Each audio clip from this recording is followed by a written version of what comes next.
ಕಟೀಲು ಶ್ರೀ ದುರ್ಗಾ ಪರಮೇಶ್ವರಿ ಅಮ್ಮನವರು, ಕಟೀಲು ಶ್ರೀ ದುರ್ಗಾ ಪರಮೇಶ್ವರಿ ಅಮ್ಮನವರು ಮತ್ತು ಕಟೀಲು ಶ್ರೀ ದುರ್ಗಾ ಪರಮೇಶ್ವರಿ ಅಮ್ಮನವರು.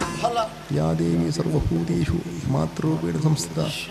ನಮಸ್ತಸ್ಯೈ ನಮಸ್ತಸ್ಯೈ ನಮಸ್ತಸ್ಯೈ ನಮೋ ನಮಃ. ನಮ್ಮಿಂತಹ ಭಕ್ತರಿಗೆ ಪ್ರೀತಿ ಕೊಟ್ಟಂತಹ ಸಿರಿಬಡಿ ಗಂಧ ಪ್ರಸಾದ ದುರ್ಗಾರ್ಪಣಮಸ್ತು. ದಕ್ಕಿತ್ತು ದಕ್ಕಿತ್ತು. ಆಹೋ ಆಹೋ. ಮೇಳದಲ್ಲಿ ವಾಸವಾಗಿರುವ ಶ್ರೀ ಮಹಾಗಣಪತಿ ದೇವರು, ಮೇಳದಲ್ಲಿ ವಾಸವಾಗಿರುವಂತಹ ಶ್ರೀ ಮಹಾಗಣಪತಿ ದೇವರು ಮತ್ತು ಶ್ರೀ ಮಹಾಗಣಪತಿ ದೇವರು ವಕ್ರತುಂಡ ಮಹಾಕಾಯ ಕೋಟಿ ಸೂರ್ಯ ಸಮಪ್ರಭ ನಿರ್ವಿಘ್ನಂ ಕುರು ಮೇ ದೇವ ಸರ್ವಕಾರ್ಯೇಷು ಸರ್ವದಾ. ನಮ್ಮಿಂತಹ ಭಕ್ತರಿಗೆ ಪ್ರೀತಿ ಕೊಟ್ಟಂತಹ ಸಿರಿಬಡಿ ಗಂಧ ಪ್ರಸಾದ ಶಿವಾರ್ಪಣಮಸ್ತು. ದಕ್ಕಿತ್ತು ದಕ್ಕಿತ್ತು.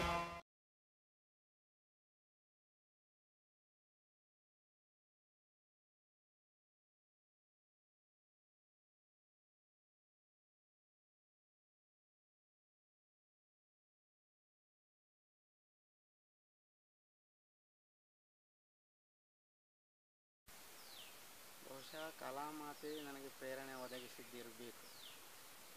ಯಕ್ಷಗಾನದಿಂದಾಗಿ ನನಗೆ ಹೆಸರು ಸಿಕ್ಕಿದೆ. ಆದರೆ ನಾವು ಕೊಡುಗೆಗಳನ್ನು ನೀಡಬೇಕಾದ ನಮಗೆ ಕರ್ತವ್ಯ.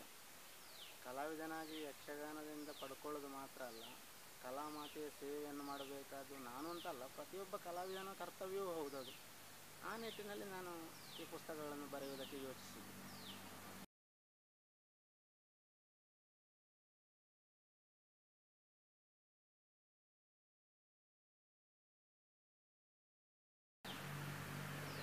ಕಟೀಲು ಮೇಳ ಅಂತ ಅಲ್ಲ, ಹಲವು ಮೇಳಗಳ ಚೌಕಿಯಲ್ಲಿ ನಾನು ಕೆಲವು ಗೊಂದಲಗಳನ್ನು ಉಂಟಾಗುವುದನ್ನು ಗಮನಿಸಿದ್ದೇನೆ. ಒಂದು ಹೊಸ ಪಾತ್ರ ಬಂದಾಗ ಕಲಾವಿದರು ಸ್ವಗತ ಹೇಳುವುದಕ್ಕೆ ಗೊಂದಲಕ್ಕೊಳಗಾಗುವುದು, ಯಾವ ಪದ್ಯಕ್ಕೆ ಎಷ್ಟು ಮಾತನಾಡಬೇಕು ಎನ್ನುವ ನಿರ್ಣಯವನ್ನು ತಾಳಲಾರದೆ ಗೊಂದಲಕ್ಕೊಳಗಾಗುವುದು, ಅಥವಾ ನನ್ನ ವೇಷ ಇಡೀ ರಾತ್ರಿಯ ಪ್ರದರ್ಶನ ಅಂತಾದರೆ ನನ್ನ ವೇಷ ಎಷ್ಟೊತ್ತಿಗೆ ಪ್ರವೇಶ ಆಗ್ತದೆ ಅಂತ ಗೊಂದಲ, ನಾನು ಎಷ್ಟೊತ್ತಿಗೆ ಮೇಕಪ್ ಮಾಡಬೇಕು ಅನ್ನುವುದರಲ್ಲಿ ಗೊಂದಲಕ್ಕೆ ಅವರಿಗೆ. ಆ ಗೊಂದಲ ನಿವಾರಿಸಬೇಕು ಅನ್ನೋ ಉದ್ದೇಶದಿಂದ ಈ ಪುಸ್ತಕಗಳನ್ನು ಬರೆದಿದ್ದೇನೆ.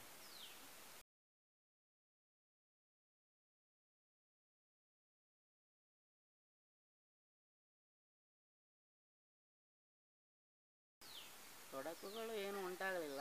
ಅಡಿಗಡಿಗೆ ಪ್ರೇಕ್ಷಕರು, ನನ್ನ ಅಭಿಮಾನಿಗಳು ನನ್ನನ್ನು ಪ್ರೋತ್ಸಾಹಿಸ್ತಾ ಇದ್ದರು. ಅವರ ಅಭಿಮಾನ ಮತ್ತು ಪ್ರೋತ್ಸಾಹದಿಂದಲೇ ಒಮ್ಮೆ ಸಾಕು, ಬರೆಯೋದು ಬೇಡ ಅಂತ ಅನಿಸಿದಾಗ ಪ್ರೋತ್ಸಾಹ ಬರ್ತಾ ಇತ್ತು ನನಗೆ. ಆ ಪ್ರೋತ್ಸಾಹದಿಂದ ಮತ್ತೆ ಉತ್ಸಾಹಿತನಾಗಿ ನಾನು ಬರೀತಾ ಇದ್ದೆ.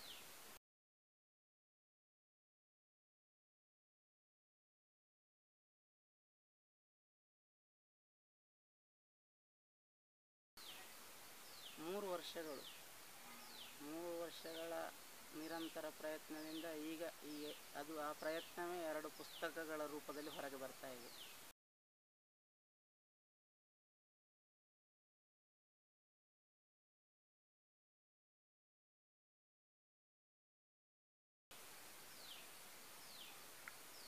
ಒಳ್ಳೆಯ ಪ್ರಯೋಜನವಾಗಬಹುದು ಅಂತ ನನ್ನ ಅನಿಸಿಕೆ.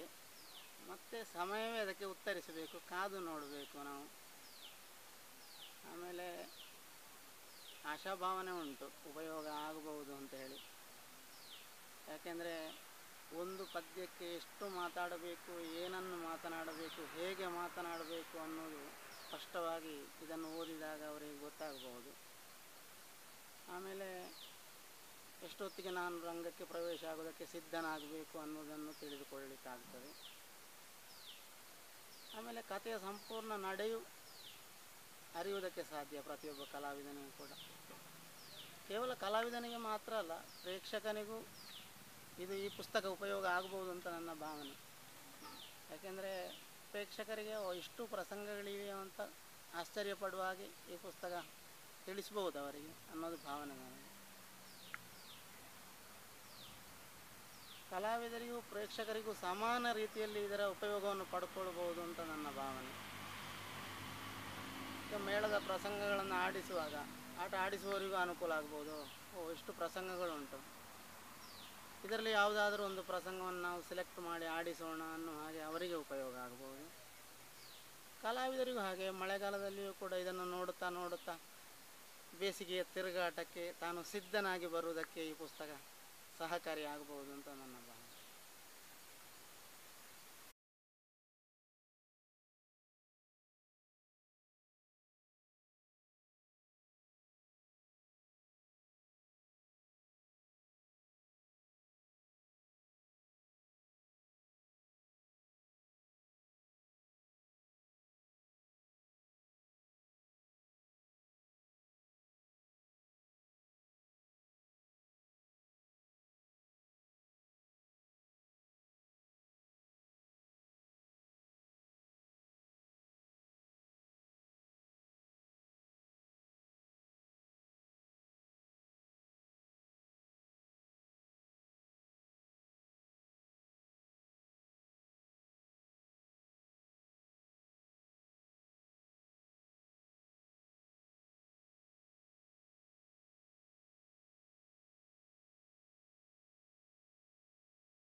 ಈ ಎರಡು ಪುಸ್ತಕಗಳ ಬಗ್ಗೆ ಅನಿಸಿಕೆಗಳನ್ನು ವ್ಯಕ್ತಪಡಿಸಬೇಕಾದವರು ಓದುಗರು.